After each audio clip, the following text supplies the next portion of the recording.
crimson horizons. Commander Sarah Mitchell stood at the observation window of remote Outpost Theta, watching the pulsing red giant that dominated the view. The stellar radiation levels have increased by 17% since yesterday, she noted, making an entry in her datapad. Behind her, Ambassador Kyra moved with fluid grace, her purple skin absorbing the crimson light from the dying star. "Our scientists predicted these fluctuations," she said, her voice carrying a melodic quality that all Azurans possessed. "It is why this research outpost is so vital to our peoples." Sarah turned, studying her diplomatic counterpart. Kyra's dark hair was arranged in an elaborate series of braids that framed her face, highlighting the luminescent patterns along her temples that seemed to shimmer with her emotions.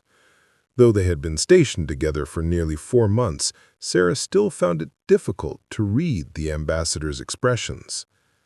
6 months is a long time to be stationed this far from home, Sarah offered, trying to bridge the persistent gap between them. "How are you adjusting to human accommodations?" Kyra tilted her head slightly. "Azurans adapt," she replied simply, "though your temperature settings require constant adjustment. Our physiology prefers conditions you would find uncomfortably warm." "I can authorize environmental changes for your quarters," Sarah suggested. "That won't be necessary."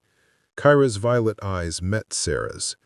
"Your Earth Alliance has been most accommodating, considering the circumstances." The circumstances being that humanity needed the rare minerals only found in Azuran territory, and the Azurans needed Earth's advanced stellar engineering to save their homeworld from the same fate as the red giant before them. An alliance born of necessity, not affinity. Dr. Chen appeared at the doorway, clearing his throat. "Commander, the diagnostic reports you requested are complete," he said, nodding respectfully toward the ambassador. "And the communication array is showing some unusual interference patterns. I'll review them immediately. Ambassador, would you care to join the briefing? Your insight would be valuable." Something flickered across Kyra's features, too quick to interpret. "Of course, Commander." They walked side by side through the station's curved corridors, maintaining the precise 2-meter distance that Azuran protocol demanded. Sarah had been briefed extensively on their cultural norms, including their aversion to casual physical contact. Outside of their family units, Azurans considered touching to be intimate, reserved only for those with deep emotional connections. In the conference room, Cooper, the station's security chief, was already reviewing data. "Something big is brewing in that star. These energy readings are off the charts." "Our scientific contingent predicted increased solar activity," Kyra said, examining the holographic display. "But these patterns suggest something more severe approaching." Sarah frowned, studying the data. "How severe are we talking?" "Potentially catastrophic," Kyra replied, her luminescent markings pulsing with what Sarah had come to recognize as concern. "We should consider reinforcing the station's radiation shielding." "I'll authorize immediate modifications," Sarah decided. "Cooper, coordinate with engineering. Dr. Chen, prepare the research labs for possible emergency protocols." As the team dispersed to their tasks, Kyra lingered. "Commander," she said, her voice softer than usual, "there is something else. My people have experienced stars like this before. Their death throes are rarely predictable." Sarah met her gaze. "What aren't you telling me, Ambassador?" "That we should prepare for the possibility that this outpost may become isolated. Very isolated." Outside the viewport, the red giant pulsed ominously, as if to emphasize her warning. Systems failure. The alarms blared throughout Outpost Theta as emergency lights bathed the corridors in pulsing blue. Status report now, Commander Sarah barked into her communicator as she raced toward the central command hub. Cooper's voice came through, broken with static. Massive solar flare, Commander. Bigger than anything we've recorded. The primary shield generators are overloading. Sarah rounded the corner, nearly colliding with Ambassador Kyra, who moved with surprising speed despite the station's violent shuddering. Your engineering team evacuated the eastern quadrant, Kyra reported, her purple skin appearing almost indigo under the emergency lighting. The radiation levels were becoming dangerous. A thunderous boom echoed through the station, followed by a sickening lurch that sent them both against the wall. Sarah instinctively reached out, steadying herself against Kyra's shoulder before remembering Azeran protocol and quickly withdrawing her hand. My apologies, Ambassador. Kyra's luminescent markings flickered with an unreadable emotion. Under these circumstances, Commander, protocols may need flexibility. They reached the command center, finding it in chaos. Dr. Chen was frantically working at a terminal, while Cooper directed emergency response teams through a malfunctioning communication system. The primary power coupling just failed, Cooper announced. We're running on auxiliary systems. The communications array? Sarah asked, dreading the answer. Dr. Chen looked up, his expression grim. Completely severed, Commander. We have no contact with Earth Alliance or the Azeran Confederation. Sarah felt the weight of command settle more heavily on her shoulders. How long until repairs can be completed? That's the problem, Chen replied. The array wasn't just damaged, it was vaporized. We would need replacement parts that we don't have. Sarah turned to Kyra. Your ship in the docking bay, could it be retrofitted to boost a signal? The ambassador shook her head. It was damaged in the initial surge. The propulsion system is intact, but the communications technology is incompatible with your systems without specialized equipment. So we're cut off, Sarah concluded. Completely? Yes, Kyra confirmed. Based on our last transmission schedule, Earth Alliance won't consider us overdue for at least 30 days. Another violent shudder ran through the station, followed by the lights flickering and dying completely.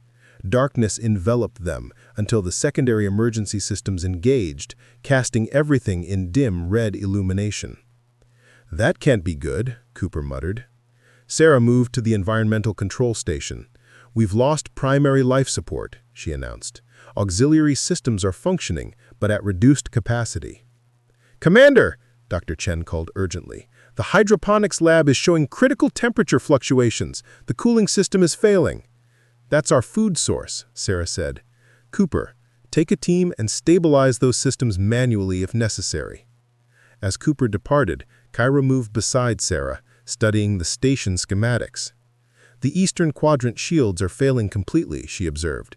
If they collapse, the radiation will make that entire section uninhabitable. We need to reroute power from non-essential systems, Sarah decided. Ambassador, I could use your expertise with the Azeran technology we've integrated. Of course, Commander, Kyra replied, their eyes meeting in mutual understanding of their dire situation. They worked side by side for hours, navigating through darkened maintenance tunnels, manually resetting systems, and rerouting critical power channels. In the confined spaces, protocol became impossible to maintain. Their hands brushed as they worked on the same circuits, their bodies pressed close in narrow access tunnels. In one particularly tight junction box, Sarah found herself face to face with Kyra, their breaths mingling in the cold air. Your species tolerates cold poorly, Kyra observed, noting Sarah's trembling hands. Just focusing on the task, Sarah replied, though the trembling had more to do with their proximity than the temperature. Later, as they emerged from the maintenance shafts, exhausted but successful, Dr. Chen met them with troubling news. The hydroponics lab is stable for now, but we've lost 20% of our food production capacity. That gives us approximately 70 days of sustainable nutrition, Kyra calculated, assuming no further degradation. Sarah nodded, processing this information. Then we have 70 days to figure out a solution, she said, meeting Kyra's gaze. or to hope for rescue. Growing proximity. 2 weeks after the catastrophic solar flare, life on Outpost Theta had settled into a new routine of careful resource management and constant repairs. Sarah sat in the makeshift recreation area they'd established in the central hub, reviewing inventory lists when Kyra entered, carrying 2 steaming cups.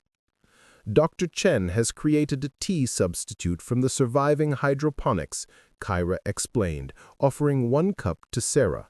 He claims it has calming properties, though I detect a certain algae-like quality. Sarah accepted the drink with a grateful smile. At this point, I'd drink engine coolant if it came with a caffeine boost. She gestured to the empty seat beside her. Join me. Kyra sat closer than her usual diplomatic distance, Sarah noticed. The repair team made progress on the Eastern Quadrant shields today, Kyra reported. Cooper believes we can reclaim some of that section within a week. That's the first good news I've heard in days. Sarah took a sip of the tea substitute, wincing slightly at the unusual flavor. You've been spending considerable time with the repair teams. I didn't expect an ambassador to have such technical expertise. Something like amusement flickered in Kyra's luminescent patterns. Before I joined the diplomatic corps, I was an environmental engineer, she admitted. My understanding of life support systems proved useful during our own planetary crisis. You never mentioned that, Sarah said, studying her companion with newfound interest.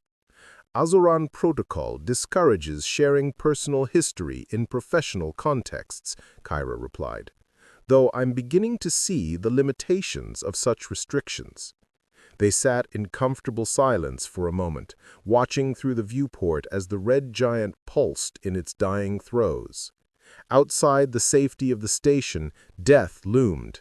Yet inside, Sarah found herself increasingly drawn to the enigmatic ambassador. Tell me about Azura, Sarah asked. Not the official briefing version, the real world. Kyra's eyes softened. It was once breathtaking. Our cities are built within living crystal formations that grow and adapt to our needs. The oceans contain bioluminescent organisms that create light displays during seasonal migrations. Her voice grew wistful. But as our sun began to die, much has changed. The crystals grow brittle, the oceans dim. That's why this mission matters so much, Sarah said, understanding deeper now. Earth's stellar engineering could save your entire civilization. Yes, Kyra nodded. And your people need our resources to expand beyond your solar system. She hesitated, then asked, What of Earth? I've seen images, but never visited. Sarah smiled, thinking of home. Diverse in ways that are hard to describe. Oceans and mountains, deserts and forests, cities that never sleep, and wilderness so remote you'd think you were the first person to see it. You miss it, Kyra observed. Parts of it, Sarah admitted, but my home has always been wherever I'm stationed. She laughed softly, though I never expected to be quite this isolated. Their conversation continued late into the night cycle, sharing stories of their worlds, finding unexpected commonalities despite their different biologies. Both their species valued knowledge. Both faced extinction without cooperation. Both understood sacrifice for a greater purpose. Days blended into weeks as the station's small crew adapted to their isolation. Cooper had organized weekly game nights to maintain morale. Dr. Chen focused on maximizing hydroponics output, while Sarah and Kyra often worked together, finding their complementary skills created efficient solutions. One evening, as they worked late in the auxiliary control room, the lighting suddenly dimmed to conservation levels, casting them in soft shadows. Sarah looked up from her datapad to find Kyra studying her with unconcealed interest. Your facial expressions fascinate me, Kyra admitted. Humans communicate so much without words. And your luminescent patterns, Sarah gestured to the glowing markings along Kyra's temples. They change with your emotions, but I'm still learning to interpret them. They respond to emotional and physiological states. For instance, when I experience curiosity, they pulse slowly, as if demonstrating. Her markings shifted in rhythmic waves. "And what about when you feel other emotions?" Sarah asked, her voice softer. "Joy? Excitement?" Kyra hesitated, then, in a gesture of remarkable trust, took Sarah's hand and placed it gently against her temple. "Feel," she whispered. Sarah's fingers tingled where they touched the warm, luminescent patterns. She could feel a rapid pulse beneath the surface. "Your heart." "Hearts," Kyra corrected. "Azurans have dual cardiovascular systems. They synchronize when we experience strong emotions." Their eyes met in the dim light, personal space and protocol forgotten in the intimate moment. "And what are you feeling now?" Sarah asked, barely above a whisper. Kyra's markings glowed brighter beneath Sarah's fingers. "Something unexpected," she admitted. "Something I have no diplomatic protocol for." Luminous connection. The observation deck had become their sanctuary, a place where rank and protocol disappeared beneath the crimson light of the dying star. Sarah stood beside Kyra, their shoulders nearly touching as they watched stellar flares dance across the void. "Cooper mentioned the supply inventory is holding steady," Sarah said, "and Dr. Chen has actually improved crop yields in hydroponics." "Yet you seem troubled," Kyra observed, her violet eyes searching Sarah's face. Sarah turned toward her. "I've been thinking about what happens when rescue comes," she admitted. "Earth Alliance and the Azuran Confederation will expect us to resume our formal roles, ambassador and commander, representatives of worlds maintaining careful distance." Kyra's luminescent patterns pulsed with emotion. "Does that prospect disturb you?" "More than it should," Sarah confessed. The space between them had been shrinking day by day, professional boundaries blurring as isolation forged deeper connections. Sarah found herself noticing everything about Kyra: the grace of her movements, the musical cadence of her voice, the way her purple skin seemed to glow from within. "In Azuran culture," Kyra said softly, "physical proximity indicates trust and emotional connection." She moved closer, eliminating the last space between them. "By those standards, I have come to trust you deeply, Commander." "Sarah," she corrected. "When we're alone, I'm just Sarah." Kyra smiled, a rare, full expression that transformed her features. "And I am just Kyra, not an ambassador, not a symbol of diplomatic relations." Sarah's hand rose hesitantly to trace the luminescent patterns along Kyra's temple, feeling the dual hearts racing beneath her fingertips. "Your protocol regarding touch is meant to protect us from forming attachments that might cloud a judgment," Kyra finished, her eyes half closing at Sarah's touch. "Yet here in isolation, I find such wisdom questionable." Their first kiss was tentative, exploratory, a bridge between worlds. Neither had been trained for this moment of connection across species and cultures. Kyra's skin was cooler than human standard, her touch sending pleasant electrical sensations wherever they made contact. "Your heartbeat has accelerated," Kyra whispered, her palm pressed against Sarah's chest. "So have yours," Sarah replied, feeling the rhythmic pulse beneath her hand. That night they discovered each other's differences and similarities, mapping uncharted territory with wonder and desire. Kyra's purple skin illuminated the darkness as luminescent patterns spread beyond her temples in response to pleasure. Human warmth met Azuran coolness, creating perfect balance. Barriers of biology and culture dissolved in their embrace. Later, as they lay entwined in Sarah's quarters, Kyra traced patterns along Sarah's arm. "There is no diplomatic precedent for this," she murmured, amusement in her voice. Sarah laughed softly. "I think we've moved well beyond the diplomatic handbook." She grew serious. "No regrets?" None, Kyra assured her, though I wonder what comes next. The station computer interrupted with an automated announcement. Incoming transmission detected. New constellations. Transmission origin confirmed, Cooper announced, his voice tight with excitement. Earth Alliance rescue vessel EAS Horizon, ETA 48 hours. The command center erupted in celebration.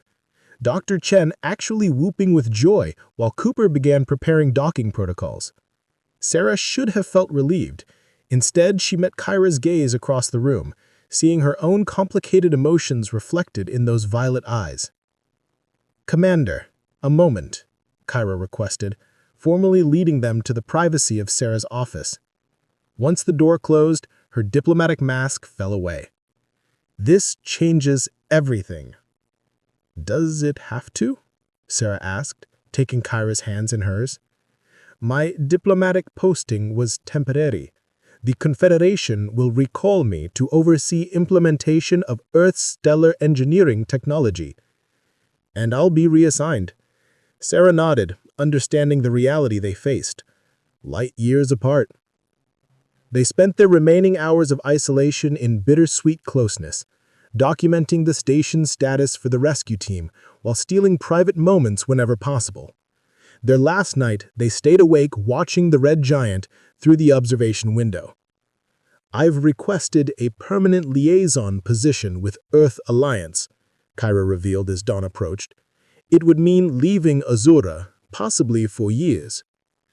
Sarah turned to her surprised. You do that? What we've discovered here matters, not just to us, but potentially to both our worlds. The alliance was formed from necessity, but something more meaningful could grow from it. Understanding. Connection. They might not approve, Sarah cautioned. Then I shall be very persuasive, Kyra replied with newfound determination. I am a diplomat after all. When the EAS Horizon docked 48 hours later, Commander Sarah Mitchell and Ambassador Kyra greeted them with proper professional decorum. The rescue team found an outpost that had not merely survived, but adapted creatively to its challenges. Commander, your reports indicated significant integration of Azuran and human technologies, Captain Aya of the Horizon noted, reviewing the station logs. The Alliance is particularly interested in the shield modifications you implemented. It was a collaborative effort, Captain, Sarah replied. Ambassador Kyra's engineering background proved invaluable. Indeed, Kyra added, we discovered our systems complement each other in unexpected ways. Sometimes the most significant discoveries come from the most challenging circumstances. As the rescue team prepared the outpost for evacuation, Sarah and Kyra stood once more at the observation deck watching the red giant that had both threatened and transformed them. Whatever happens, Sarah said, this wasn't just isolation or survival. No, Kyra agreed, taking Sarah's hand, her purple fingers intertwining with human ones. It was first contact in its truest form.